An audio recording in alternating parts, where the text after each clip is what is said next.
It's just mental. Tomorrow, go and do something you've been wanting to do. This is not airport again. Oh, look, I'm not gonna put this on.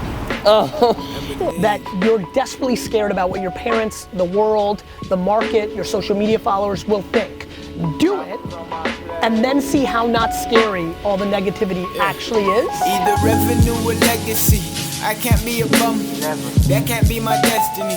There aren't right answers. Tomorrow, do the thing that you've been scared to do that is the most practical, not move across the country, something practical. Start a YouTube page, tweet about something, like something. You have to understand there's just decisions, there's no right or wrong, because you don't, here, let me tell you why. When you make a decision, you don't know what happened of the other decision. Do one thing that makes you uncomfortable, see the reaction from the audience and your inner family and your friends, and realize very quickly that it wasn't as scary as you thought, that feedback. To go from here to here, because I'm not even asking you to go to here, you've got to understand there's no right answers, there's just do it. Either revenue or legacy. I can't be a bum. Nah, I can't be a bum. What? It has. I have an idea. Something just caught my attention. In the meme video, can you have somebody design one that starts, the top left is a 2 times bigger version of my Instagram logo? Okay. I think it might stop people even more. The calm before the storm. Yeah. Speaking in New Orleans, to a pretty awesome crew of contractors, insurance, policy, executives, and so just ready to rock. Everybody stand up and give a great welcome for Garyvee!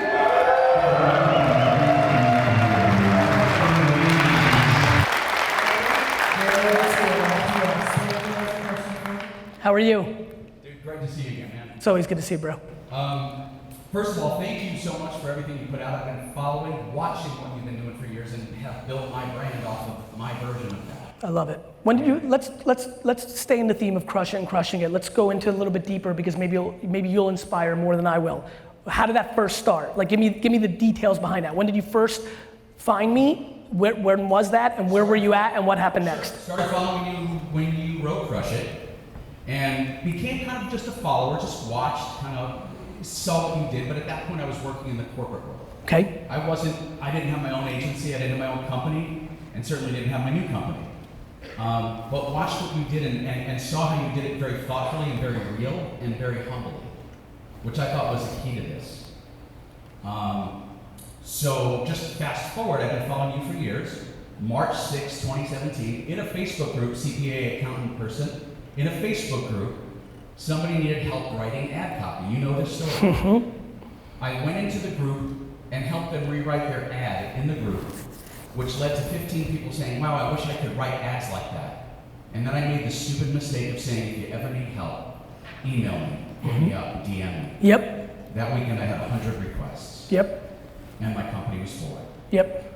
6 months later, we hit global scale. And you at dinner in October recommended that I get an operations person. Best fucking advice ever. I'm good at this shit. No, dude, I sent you an email with a snapshot. You saw that email? I did. Our revenue stream, like that since I brought on Brandon. Guys, self-awareness. You don't have to be great at everything. You have to be great at figuring out what you're great at and then surrounding yourself with everything else. Humility. You've got your ego caught up in this narrative. It's the same thing about excuse me for a second, while I've got you guys hiring. So many of you have not fired somebody that you desperately need to fire because you're the one that hired them and you have more pride in being good at hiring than running a good business. This is the psychology that matters. So my question to you is this. In my breakout presentation, I'm actually showing people how to build that brand. Yes. What do you talk about it? I get it. Just my version of it. I get it.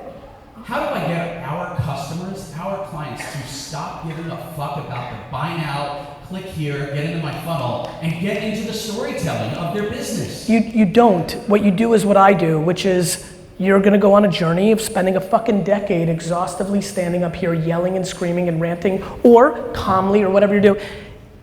All you can do is put out the truth and let the chips fall. You heard me very carefully. 2. My great ambition here is that 2 of you listened and do. That is some bullshit numbers. There's hundreds and hundreds of people here. But that's what I've learned, which is like, you can't. What you can do is aspire humbly and authentically to get them there, and then just let your skill and talent and work ethic create the legacy of how many people you were able to get there. Right? Look how I'm thinking about it. From my tree, it's like a coaching tree. From my tree to you to them. And so for me, there's an enormous amount of pride in how many people I've been able to hit, but some of them may be in your breakout session. I'm here and you're here. Some of the people here didn't get hit by what I said, but maybe in your breakout session do. And honestly, that feels incredible for me because I know where that seed started. Thank you. Thank you. Thank you so much. Thanks, New Orleans.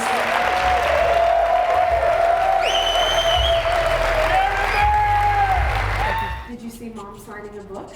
No. Mom got asked to sign a book. It's gonna start soon. Mom better start working on her signature. Negativity can be leading at halftime, but positivity always wins championships. Are you taking out new shoes?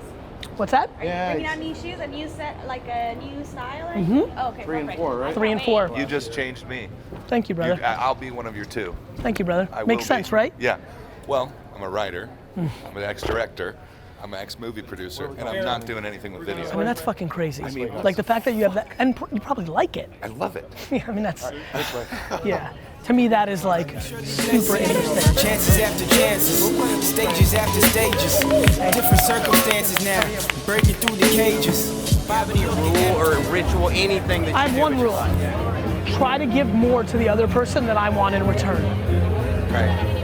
Every interaction. What about Even if- every day before coffee? Anything? Nope. Nothing Not for weird? me. Nothing. But man, I'm doing it every second of my life. I'm trying to give you a better answer than giving you an answer that has value for me. Right. You understand? Right. Right. Give more back than you got. 51-49. Appreciate it. Biggest changes in like content, like you think it Audio. goes straight to audio. There's no straight. There's 3 things. But there's moments where there's spikes, and when there's spikes, it's like real estate. There's land grab. There's a land grab in podcasting right now. Still sold on podcasts? 100%. So shit. 100%. We're on Facebook, Instagram. About to get on. I'm trying to push us to get on YouTube. LinkedIn is like in the works, and so is Twitter. But it's also not just wide, which I believe, but it's deep. Yeah. Like you could be on Facebook, you could be a contractor, you could be a real estate agent, you could be a basketball player, but are you winning? Yeah. So you got to make sure you get your depth down along with your width. Too many people think like, oh, we're gonna add podcasting, we're gonna add this, but like the thing that I think I'm doing well is it's wide and deep. But that's why there's 17 fucking people. Yeah. And I'm not even happy. Wide and deep. Talk about it real quick. You know, I think people don't realize to be great, you need both. You need to be wide and deep. You just saw the highlight. That's why D-Rock is pushing me to expand. A lot of you think the answer is, well, I'll start a podcast this year, or I'll start a blog too, or I'll do YouTube videos too with my Facebook, or vice versa. A lot of you are like, oh, now I'm gonna do Facebook Watch along with my YouTube. The problem is 99% of you haven't gotten the thing you're doing down, right? So that's the key to me. I think a lot of people are confused by what's working for me. You know, I'm not always just obsessed with doing everything. I'm obsessed with doing everything right and deep and getting the value out of it, but also not being crippled. For example, we had Facebook down a year and a half ago. I don't feel like we have it down. I think we've mailed it in a little bit in a podcast kind of Instagram world back on my team. So now I'm like, oh shit, over here I've got to go deeper. So it's not only about going wide or deep in a moment, it's about going wide and deep at all times and understanding you're pulling those levers. So you're just always getting your game better. It's like being a professional athlete. Like, you know, even the best, the LeBrons, the Stephs, the Kobes, they talk about like refining their game in season 12 of a Hall of Fame career. I'm in a Hall of Fame career. I'm trying to get better at every nuance, deeper, wider, always. And too many of you are confused that just adding something, widening it out is the solve, is the unlock. There's no fucking solve or unlock. There's just a fucking process. Thank you. Yeah, That last clip with that kid, that's gonna really help a lot of people. Yep. That's a real clip. Gary, you're Just worry about the photography. Worry about your craft, not the algorithm. That's a copy. That is. That's the meme.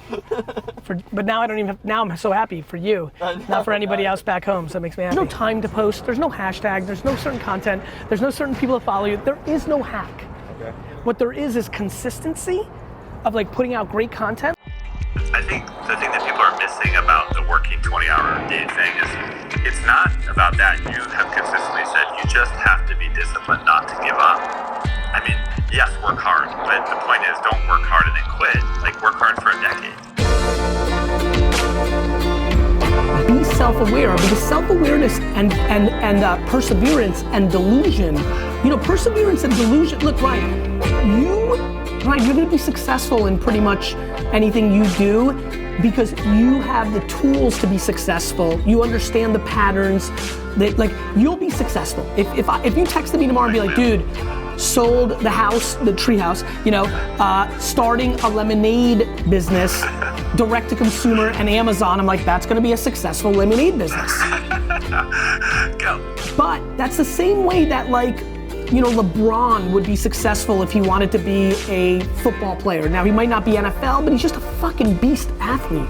I think there's a lot of people right now that want to be an entrepreneur because it's like a rock status stuff right now, but they can't. And so for me, self-awareness, I don't want people to just not give up, because guess what? There's a lot of people that have been trying to build a business for 11 years and it's never gonna happen, but they could be an amazing number 3. They should be you and I number 3.